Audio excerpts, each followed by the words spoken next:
দুনিয়ার জীবনকে প্রাধান্য দেয়া যাবে না। ওয়ামা হাদিহিল হায়াতুদ দুনিয়া ইল্লা মাতাউল গুরুর, সম্পূর্ণ মরীচিকা। মরীচিকা দেখেছেন?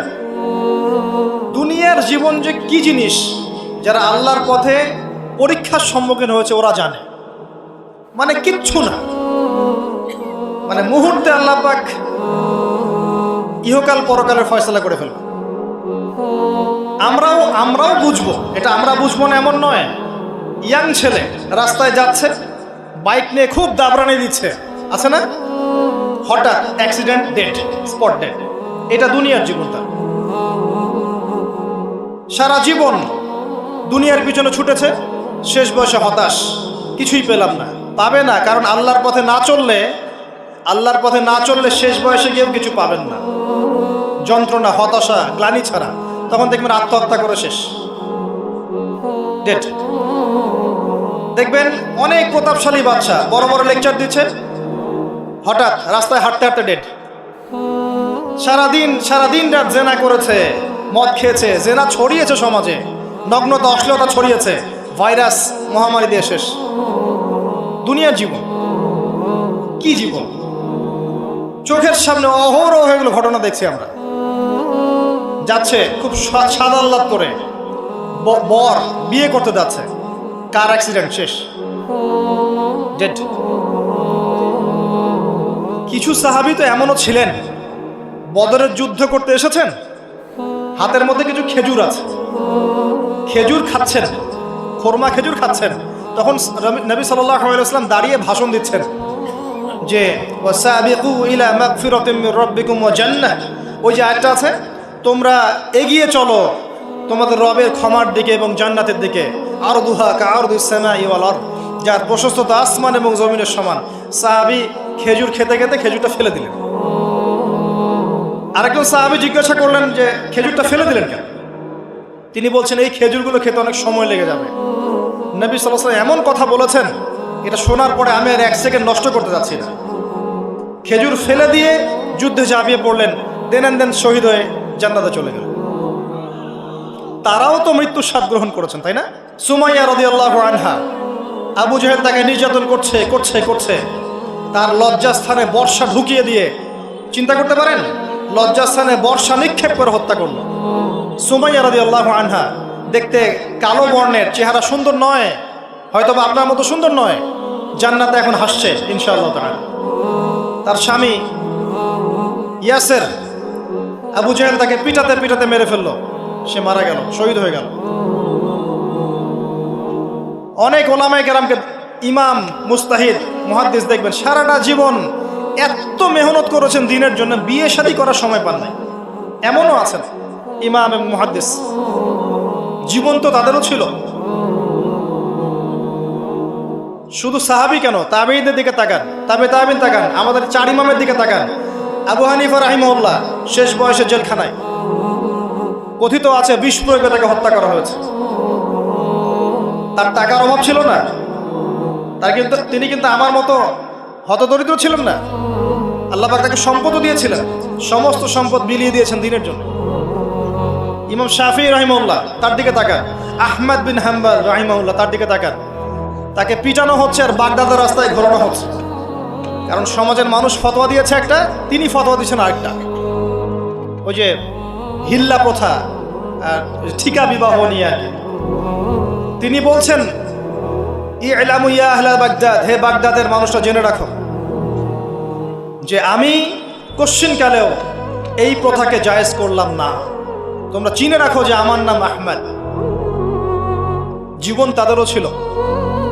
ইমাম মালিক রাহিমাহুল্লাহ, তাকে এত মার দেয়া হয়েছিল, হাত বাঁধতে পারতেন না নামাজের মতো, নামাজে হাত বাঁধতে পারতেন না।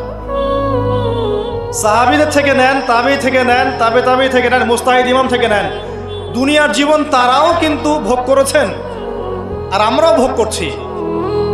আমাদের ভোগের সিস্টেমটা দেখেন, তাদের ভোগের সিস্টেমটা দেখেন। আমরা বাঁচছি দুনিয়ার জন্য, তারা বেঁচেছে পরকালের জন্য।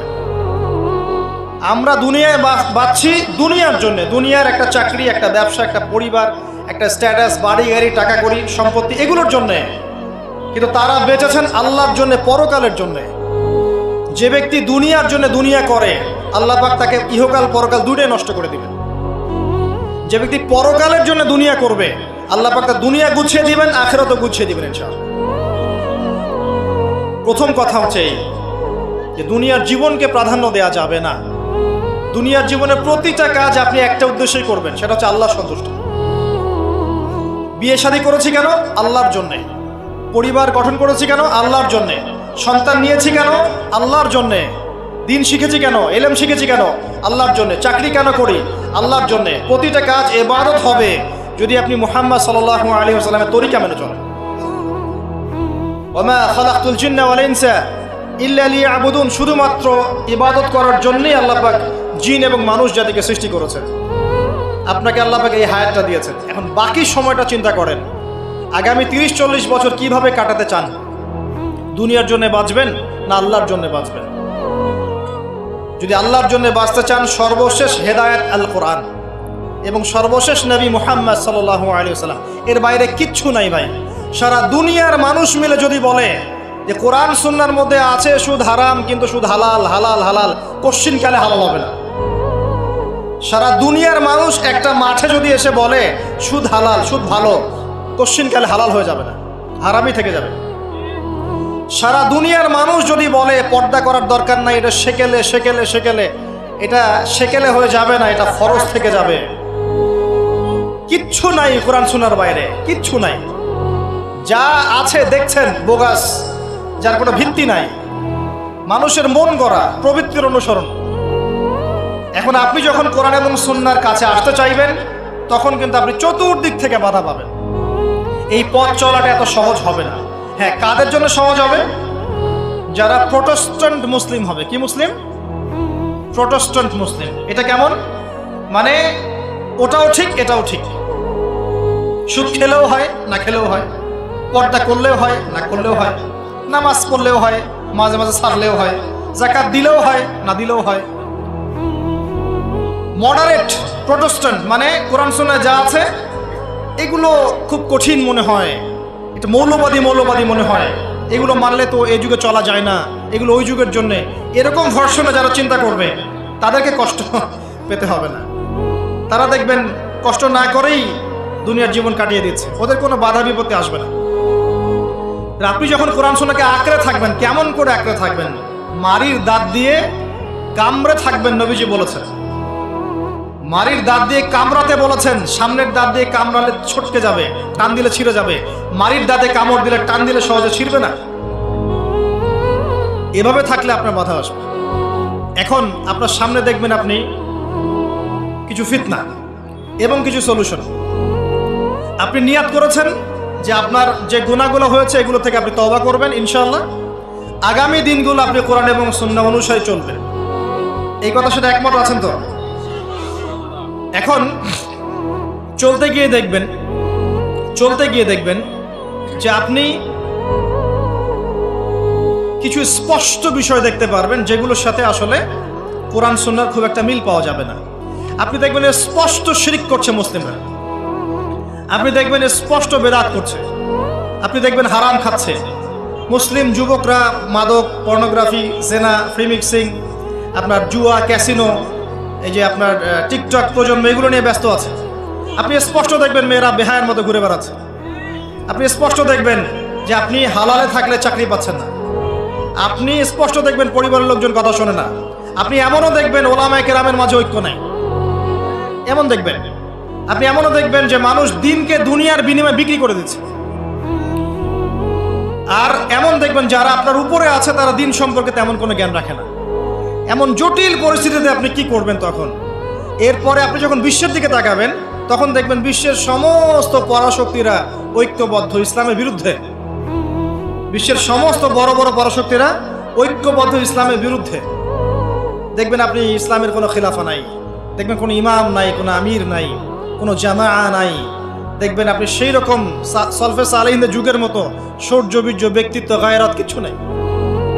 মনে হবে যেন আমরা দাসত্বের শৃঙ্খলা আবদ্ধ হয়ে গেছে। তখন আপনি কষ্ট পাবেন মনে মনে। আপনার মধ্যে ঈমান থেকে থাকলে আপনি কষ্ট পাবেন, ভিতর থেকে কষ্ট ফিল করবেন। যদি প্যারালাইজড রোগী হয়ে থাকেন তাহলে কষ্ট ফিল করবেন না। চেতনা থাকে দিনের, কষ্ট ফিল করবেন। তখন আপনার স্ট্রাগল শুরু হবে।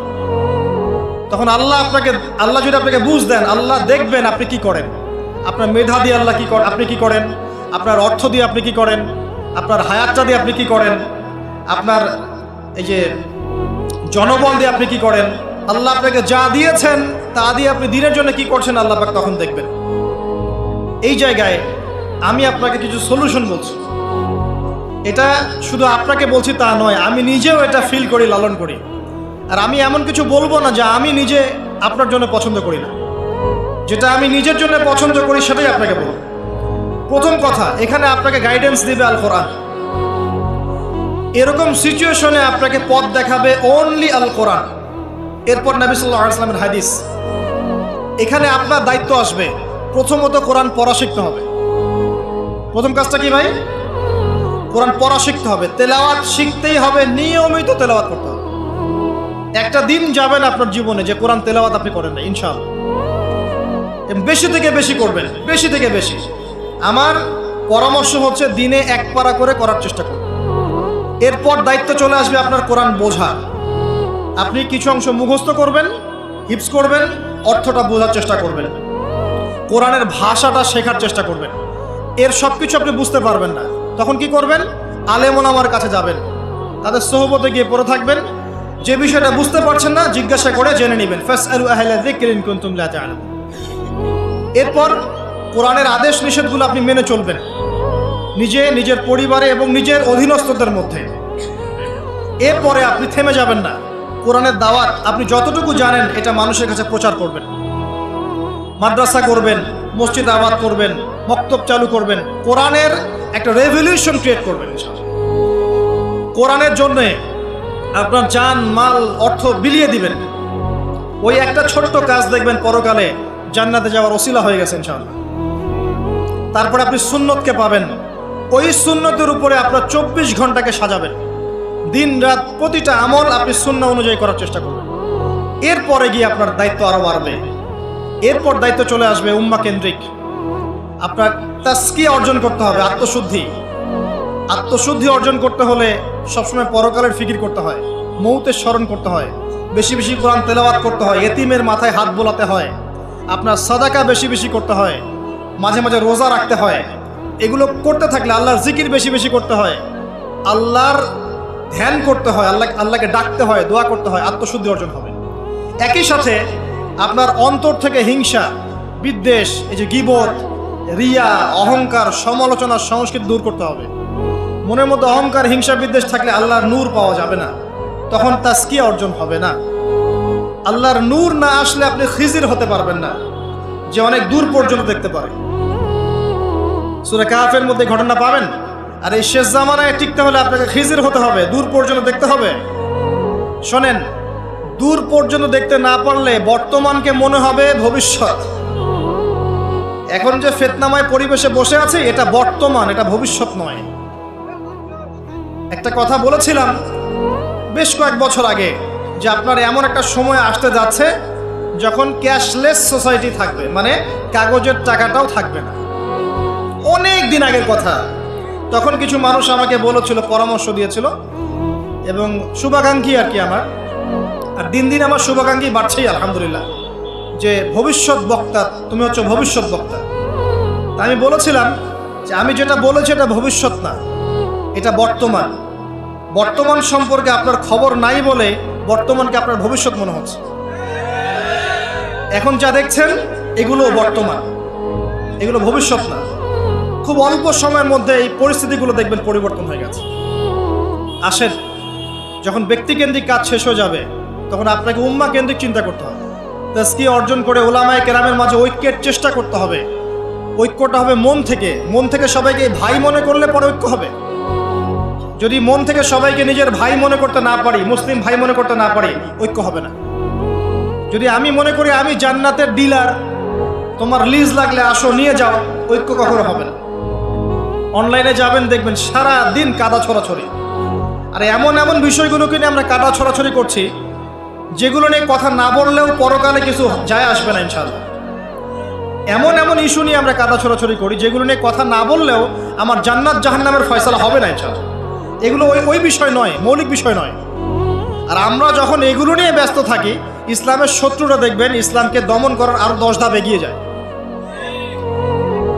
আমরা ইন্টেলেকচুয়াল হতে পারছি না, ঐক্যের চেষ্টা করতে হবে, যার যার জায়গা থেকে করতে হবে, এবং মিসাল দৃষ্টান্ত নিজেকে স্থাপন করতে হবে যে নিজে যখন সবার সাথে মিশবো তখন দেখবেন মানুষ রিসিভ করে নিবে যে হ্যাঁ উনি সবখানেই আসছে, উনি সাম্প্রদায়িক চিন্তা করছে না। বিষয়গুলো হচ্ছে উম্মা কেন্দ্রিক চিন্তা করতে হলে ঐক্যের বিকল্প নাই। আর এই রেসপন্সিবিলিটি আমার মতো দায়ীদের নয়, মূলত এই রেসপন্সিবিলিটিটা হচ্ছে মূলত ওলামায়ে কেরামের। তারা যখন একত্রিত হবেন, ঐক্যবদ্ধ হবেন, তাদের মধ্য থেকে দেখবেন একজন আমির বের হয়ে গেছে, এবং তিনি যখন নেতৃত্ব দিবেন তখন জনগণ তার পিছনে তাকে ফলো করবে। ধর্মতাত্ত্বিক নেতৃত্বের কথা বলছি আমি। ধর্মতাত্ত্বিক নেতৃত্ব কি পলিটিশিয়ান দিতে পারবে? কারণ পলিটিশিয়ানদের কাছে কি ধর্মের সব জ্ঞান থাকে? স্বাভাবিক থাকবে না, কারণ তারা পড়াশোনা করেননি এইভাবে, তাদের কাছে পলিটিক্সের জ্ঞান আছে। আপনি যখন ধর্মতাত্ত্বিক ঐক্যের কথা বলছি তখন ধার্মিকদেরকেই তো দায়িত্ব নিতে হবে, এবং ধার্মিকদের মধ্যে যারা স্কলার, বিজ্ঞ বরেণ্য ওলামায়ে কেরাম, তাদের মধ্যে ঐক্য প্রথম দরকার। অনুসারীদের মধ্যে ঐক্য দিয়ে লাভ নাই। প্রথমে ঐক্য লাগবে আগে বড় বড় লেভেলে, তারপরে দেখবেন জনগণ ঠিকই আলেমকে মেনে নিয়েছে, তখন আপনি দেখবেন একটা ভালো শক্তি আপনি অর্জন করতে পারছেন। আদারওয়াইজ যখন আপনি বিক্ষিপ্ত বিচ্ছিন্ন, কেউই আমাদেরকে মূল্যায়ন করেন, যতই স্লোগান দেন, শোডাউন করেন, আইওয়াশ করেন, আদতে কিন্তু কেউ মূল্যায়ন করছে না আমাদের। আর আল্লাহ রাব্বুল আলামিন কোরআনে বলেছেন, এখন এই আয়াত কোথায় আছে আল্লাহ ভালো জানেন, এই আয়াতের বাস্তবতা কোথায় সেটা আল্লাহ ভালো জানেন। ওয়া'তাসিমু বিহাবলিল্লাহি জামিআ ওয়ালা তাফাররাকু, এই আয়াতটা কোরআনের মধ্যে আছে, এটা কোরআনের মধ্যে আছে, আল্লাহ পাকের কিতাবের মধ্যে এই আয়াতটা আছে, ওয়া'তাসিমু বিহাবলিল্লাহি জামিআ, তোমরা আল্লাহর রজ্জুকে শক্ত করে ধরো ঐক্যবদ্ধভাবে। আচ্ছা, এটার উপরে আমল না করে আমরা যদি এড়িয়ে যাই, এটা কোরআনের অবমাননা হয় না? এটা কোরআনের অবমাননা হয় না? যখন কোরআনে স্পষ্ট বলা হচ্ছে তোমরা সুদ খেও না, তারপরেও খাচ্ছি, অবমাননা হয় না? আল্লাহ বলছেন জেনার ধার কাছেও যেও না, তারপরেও করছি, তখন অবমাননা হয় না? আমরা মানে আবেগ প্রদর্শন করার চাইতে বিবেকবান হয়ে কাজগুলো করলে বেশি ভালো হতো। কোরআনের সম্মান সর্বোচ্চ শিখরে তখনই পৌঁছাবে যখন এর আদেশ নিষেধের উপর আমল করা হবে, এবং আমরা আমল করে দেখাতে পারবো, এবং ইনশাআল্লাহ আমরা পারবো। যদি কেউ পারে পৃথিবীতে, শুধু মুসলিমরাই পারবে ইনশাআল্লাহ। এবং মুসলিমদের মধ্যে যারা পারবে না, আল্লাহ পাক ওদেরকে সরিয়ে দিবেন, নতুন প্রজন্ম আল্লাহ পাক নিয়ে আসবেন ইনশাআল্লাহ। যুব সমাজ পারবেই, পরবর্তী তরুণ প্রজন্ম এবং আগামী ছোটদের প্রজন্মরা পারবেই ইনশাআল্লাহ। যদি কেউ পারে, এরাই পারবে ইনশাআল্লাহ। ইনশাআল্লাহ দেখবেন আমাদের মতো মানুষদেরকে দিয়ে যদি কাজ না হয়, আল্লাহ পাক আমাদেরকে সরিয়ে দিবেন, দিয়ে এমন এমন মানুষ আল্লাহ পাক তৈরি করবেন যারা এই চেয়ারগুলোতে বসে কোরআন সুন্নাহকে হাতে নিয়ে বিশ্বকে নেতৃত্ব দেবে ইনশাআল্লাহ। আসবে এক সময়, অপেক্ষা করতে থাকেন, কারণ আমরা আখিরুজ্জামানের হাদিসগুলো সম্পর্কে জানি। একটা সময় চলছে মুসলিমদের ডমিনেশনের সময়, এরপর একটা সময় আসবে যখন মুসলিমরাই এই বিশ্বকে নেতৃত্ব দেবে ইনশাআল্লাহ। ইসলামই হবে এই বিশ্বের একমাত্র সুপার পাওয়ার। আল্লাহ রাব্বুল আলামিন ওই জেরুজালেম থেকেই আরও একবার কিয়ামতের আগে পুরো বিশ্বে ইসলামিক খেলাফা বাস্তবায়ন করবেনই ইনশাআল্লাহ। এটা প্র্যাকটিক্যালি আপনার আমার কিছু কাজ আছে, ইলম অর্জন করা আমাদের কাজ। আমাদের এত বড় বড় কাজ নাই, আমাদের যতটুকু সামর্থ্য এতটুকু কাজ আছে। আমাদের কাজ আগে ইলম অর্জন করা, আমাদের কাজ জানা অনুযায়ী আমল করা, উলামায়ে কেরামের সাথে সম্পর্ক রাখা, মাদ্রাসার সাথে সম্পর্ক রাখা, জ্ঞানের চর্চা করা, হালাকাগুলো বাড়ানো, ইমানের চর্চা করা। আমাদের কাজ পরিবারগুলোকে সংশোধন করা। যদি কথা না শোনে ছেড়ে দেন, একক পরিবার গঠন করেন। বুঝাতে বুঝাতে যদি দেখেন যে আপনার পরিবার লুতের স্ত্রীর মতো হয়ে গেছে, বা নূহ আলাইহিস সালামের স্ত্রীর মতো হয়ে গেছে, তার ছেলের মতো কথা শোনে না, ছেড়ে দেন, আপনি আলাদা থাকেন। তাও ইমানের সাথে আপোষ করেন। আসহাবুল কাহফ সমাজ, পরিবার সব ছেড়ে দিয়ে চলে গেছে, চলে যায় না? সব ছেড়ে দিয়ে চলে গেছে। যখন কেউ কথা শোনে না, একাই থাকতে হয় আল্লাহর রজ্জুকে ধরে। আল্লাহ পাক ইব্রাহিম আলাইহিস সালামকে বলেছেন, তুমি একাই একটা উম্মাহ, ইব্রাহিম তুমি একাই একটা উম্মাহ। তো আমাদের কিছু কাজ আছে ভাই, ইমানের চর্চা করা, ইলম অর্জন করা, ওলামায়ে কেরামের সোহবতে যাওয়া, তাজকিয়া, আত্মশুদ্ধি অর্জন করা, অন্তরে আল্লাহর নূর পাওয়ার চেষ্টা করা, বেশি থেকে বেশি ইবাদত করতে থাকা, সময়কে মূল্যায়ন করা, জীবনটা গুছিয়ে নেওয়া। কারণ আমি এখানে থাকতে আসিনি, আপনি এখানে থাকতে আসেনি। আজকে থেকে 50 বছর পরে, 100 বছর পরে এখানকার একটা মানুষও বেঁচে থাকবে না। এখানে আমরা বসে আছি যারা, কেউ থাকবে না, এই বিশ্বের কোনো নেতা থাকবে না। আজকে থেকে 100 বছর পরে এই ন্যাটো, জাতিসংঘ, হাবিজাবি কিচ্ছু থাকবে না। আপনি বিশ্বের যত পরাশক্তি দেখছেন এগুলো কিচ্ছু থাকবে না ইনশাআল্লাহ। এই পৃথিবীর যে মানুষগুলো এখন বেঁচে আছে 100 বছর পর কেউ থাকবে না।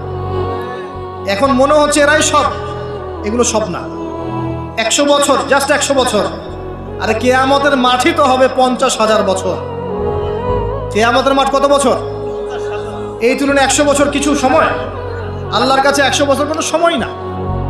100 বছর পর কিচ্ছু থাকবে না, কোনো আমি আপনি কেউ না, কেউ থাকবো না। তো এই দুনিয়ার জীবনটাকে মূল্যায়ন করেন, গুছিয়ে নেন। আপনি জীবনের প্ল্যান করেন, আগামী 5 বছর আপনি কি করতে চাচ্ছেন, কতটুকু পড়তে চান, কি সনদ অর্জন করতে চান, কোন কোন বই আপনার পড়া হয়নি। আগামী 5 বছরের মধ্যে আপনার একটা ভালো জব দরকার। কি জব করবেন আপনি, যেটা করলে আপনি হালাল খেতে পারবেন। কত বছর আপনি বিয়ে করতে যাচ্ছেন এবং বিয়ের পর আপনি কিভাবে সন্তান প্রতিপালন করবেন। যখন আপনার বয়স 50 হবে তখন আপনার ছেলের বয়স কত হতে পারে, প্ল্যান করতে হয় জীবন সম্পর্কে। এবং আমি সেভ করব সম্পত্তি ভবিষ্যতের জন্যে, কিসে সেভ করব?